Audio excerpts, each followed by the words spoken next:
याद रखें कि ईद उल फित्र और ईद उल अजहा की जो नमाज है इनका तरीका एक ही है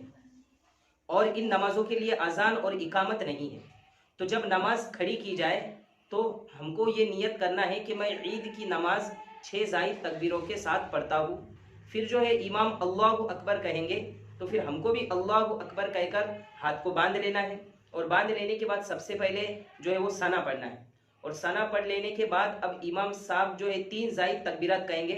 उसमें से 2 तकबीरों में हाथ को उठाकर छोड़ देना है। यानी मिसाल के तौर पर सना पढ़कर हो गया तो अब अल्लाहु अकबर एक तकबीर हो गई, फिर अल्लाहु अकबर ये दूसरी तकबीर हो गई और फिर अब जो तीसरी तकबीर है इसमें हाथ को उठाकर बांध लेना है यानी अल्लाहु अकबर। फिर इमाम साहब जो है सूरतुल फातिहा पढ़कर किरात करेंगे और किरात करने के बाद जिस तरीके से दीगर नमाज है, दीगर नमाज हम जिस तरीके से पूरी करते रुकू सजदा करके मुकम्मल करते उस तरीके से इस एक रकात को मुकम्मल करना है।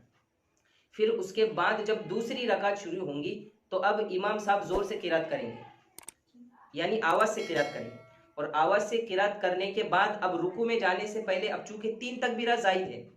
तो इन तीनों तकबीरात के अंदर हाथ को उठाकर छोड़ देना है यानी अल्लाहु अकबर एक तकबीर हो गई, अल्लाहु अकबर दूसरी तकबीर हो गई, अल्लाहु अकबर अब ये तीसरी तकबीर हो गई। अब जो है चौथी तकबीर जब हम बोलेंगे तो बगैर हाथ उठाए जो है तकबीर पढ़कर हमको रुकू में जाना है यानी अल्लाहु अकबर कहकर हम रुकू में चले गए। ये दूसरी रकात है हमारी। अब रुकू में चले जाने के बाद इस नमाज को भी दीगर नमाजों की तरह पूरा करना है। रुकू के बाद सजदा है और सजदे के बाद अत्तहियात में बैठना है, अत्तहियात पढ़कर और जो है